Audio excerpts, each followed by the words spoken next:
Siapa nih di antara kalian yang masih suka main boneka? Di zaman yang sudah canggih ini, kalian harus berhati-hati dalam memilih boneka, karena bisa saja boneka yang kalian pilih adalah boneka psikopat kayak gini. Jadi ceritanya, di zaman yang serba canggih ini, para perusahaan pembuat boneka pun berpikir, jika anak-anak di zaman sekarang tidak sama dengan zaman dulu.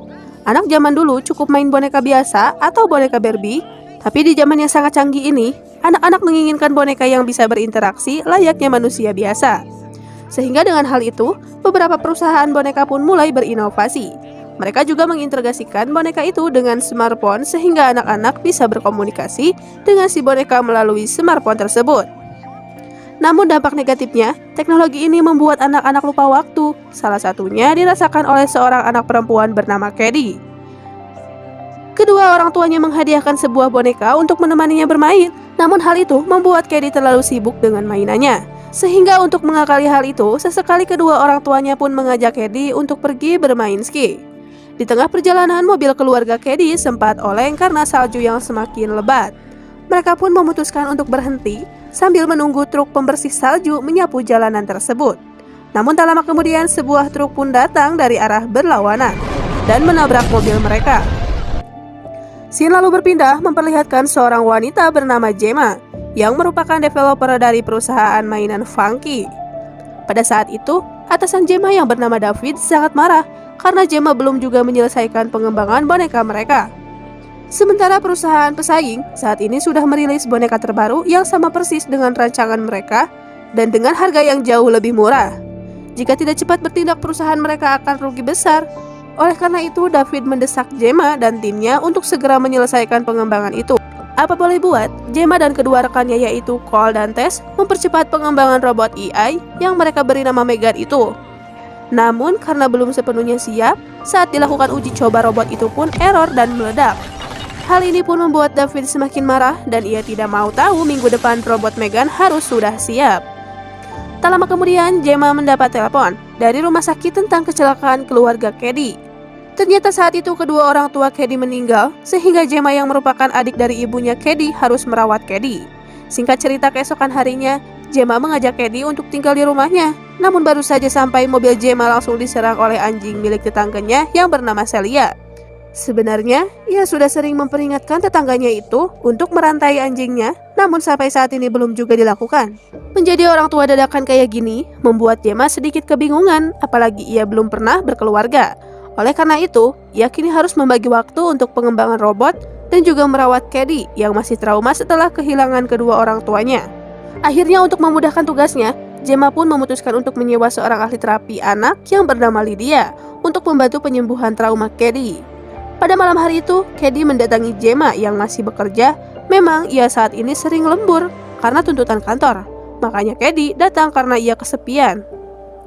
Gemma lalu mencoba menghibur Kedi dan ia menunjukkan salah satu robot ciptaannya yang bernama Brush yang bisa dikendalikan melalui sebuah sarung tangan. Namun bentuk robot ini yang terlalu besar kadang jarang diminati anak-anak. Bahkan Kedi juga mengatakan jika ia nggak tertarik karena sebelumnya ia juga pernah punya mainan yang hampir mirip kayak gitu. Mendengar kata-kata nyelekit itu, Gemma pun semakin semangat untuk menyelesaikan robot Megan.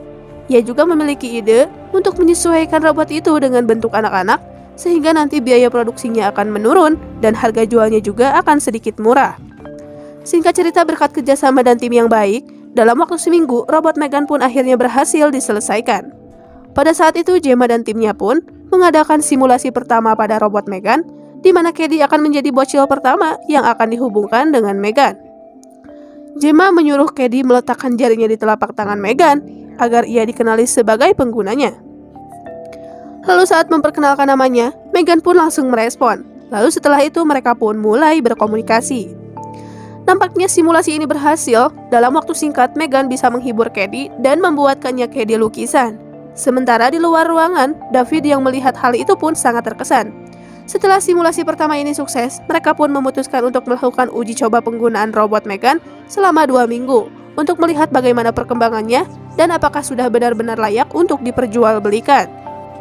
Robot Megan lalu dibawa pulang ke rumah Gemma, dan sejak saat itulah ia pun mulai menjalani kehidupan sehari-hari bersama Kedi. Pelan-pelan keberadaan robot Megan ternyata berhasil menghibur Caddy.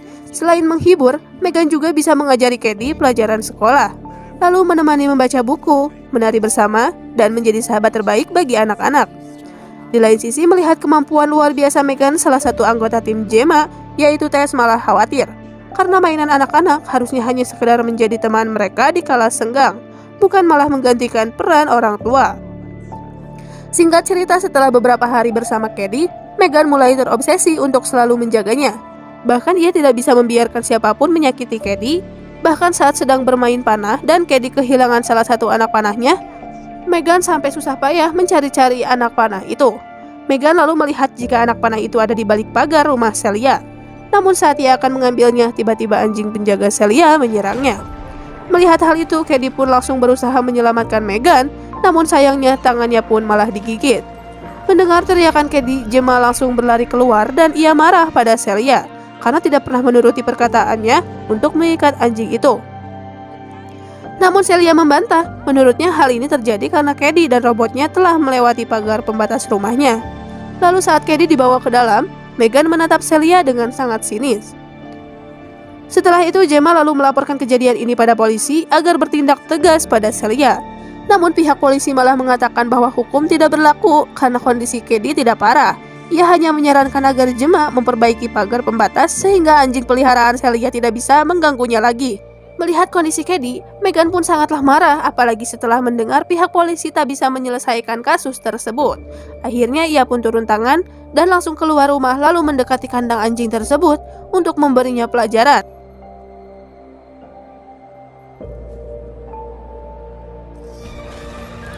Lalu keesokan harinya, Celia pun mencari anjingnya yang tiba-tiba hilang.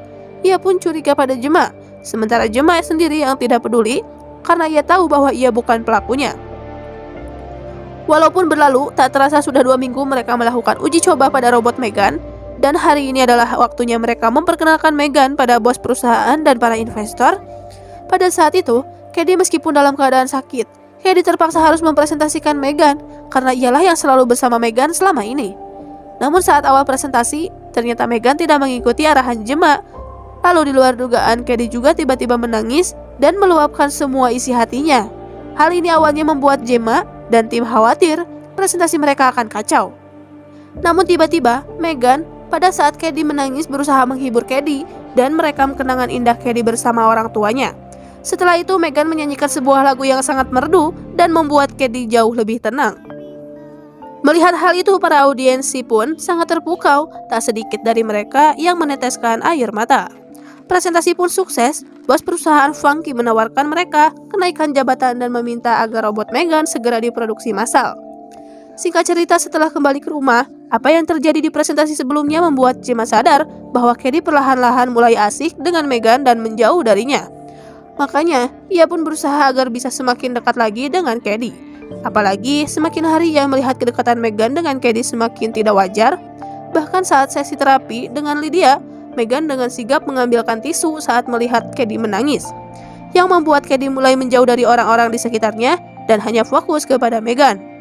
Semakin hari, Caddy juga tidak mau mendengarkan Gemma dan mulai membangkang, sehingga Gemma pun mengakalinya dengan mengajak Caddy untuk berkegiatan di luar agar ia bisa berinteraksi dengan anak-anak lain dan menjalani hidup normal. Pada saat itu, semua anak-anak dikumpulkan untuk memulai permainan. Mereka mulai dibagi kelompok dan kebetulan Caddy satu kelompok dengan bocah nakal yang bernama Brandon. Saat itu Brandon berniat menjahili Caddy, namun tiba-tiba Megan datang untuk membantunya. Melihat boneka yang unik kayak gitu, Brandon pun mencuri Megan dan ia pun kabur. Setelah jauh, ia pun memaksa Megan buat bicara, bahkan sampai dipukul dan dijambak. Akibat ulahnya itu, akhirnya Megan pun menjewer telinga Brandon sampai putus. Lalu Brandon yang ketakutan pun berusaha kabur, namun ia tersandung dan terjatuh sampai ke jalan. Kemudian ditabrak hingga akhirnya meninggoy.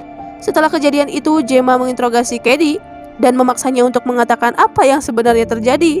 Terpaksa saat itu Caddy berbohong. Ia mengatakan jika Brandon mengambil Megan dari tempat mainan dan membawa kabur. Lalu setelah itu, ia tidak tahu apa yang terjadi. Pada saat itu, datang seorang polisi untuk meminta keterangan pada Gemma mengenai anjing Celia yang belum ditemukan. Gemma pada saat itu mengatakan jika ia tidak tahu sama sekali perihal anjing itu. Namun karena polisi terus memaksanya melihat hal itu, Megan pun menjadi kesal. Akhirnya pada malam hari itu, Megan memancing Celia ke dalam gudang dan mengkilnya.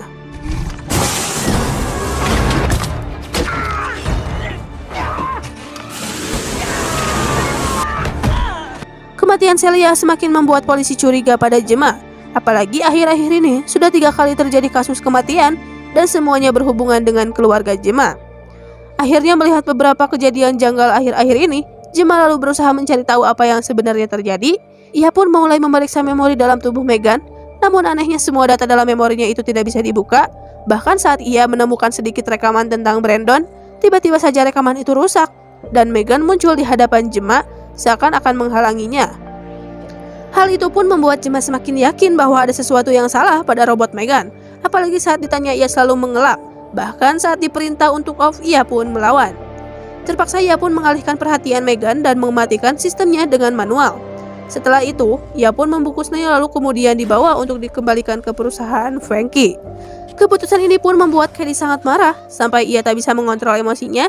Sementara itu di lain sisi para anak-anak terlihat sudah tidak sabar menanti peluncuran robot Megan. Karena sebentar lagi akan tiba hari peluncurannya, berita mengenai peluncuran robot ini pun viral di mana-mana. Sehingga bukan hanya anak-anak, orang dewasa pun sangatlah penasaran.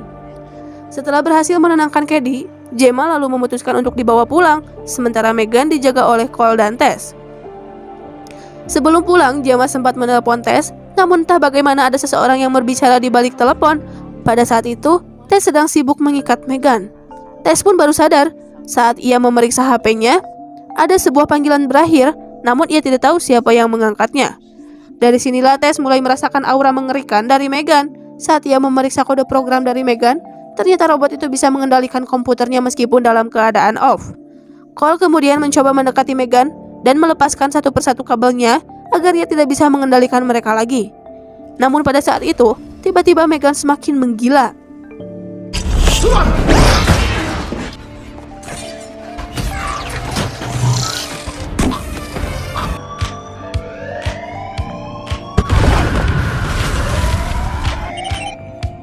Robot Megan kemudian dengan santai menari, lalu mengejar David dan membunuhnya.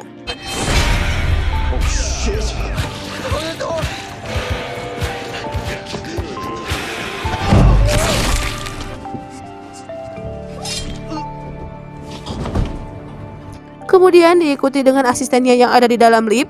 Mayat mereka berdua pun dimasukkan ke dalam lift dan Megan mengirimnya ke lantai bawah, tempat grand opening robot Megan. Hal ini pun sontak membuat semua orang terkejut. Sementara Megan dengan santainya melengok keluar, mengendalikan mobil David dan menggunakannya untuk pergi ke rumah Gemma.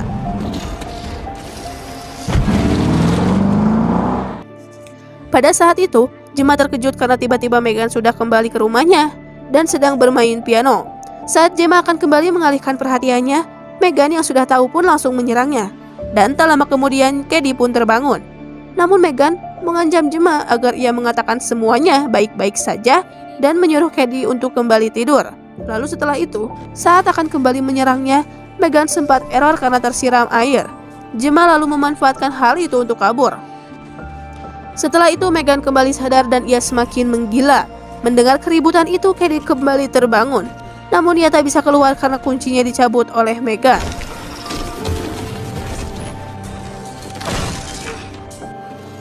Di lain sisi, Gemma terus menyerang Megan sampai wajahnya rusak, namun Megan ternyata masih bisa berfungsi.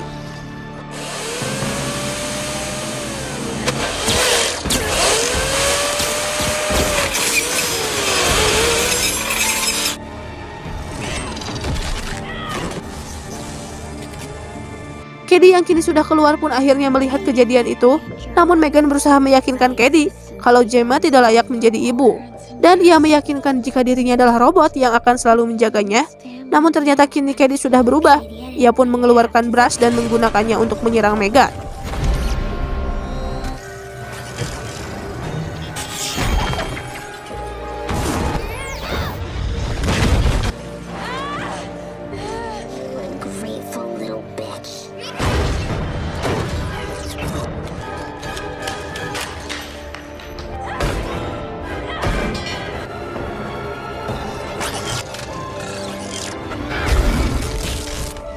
Akhirnya, Cady dan Gemma pun berhasil menghancurkan Meghan.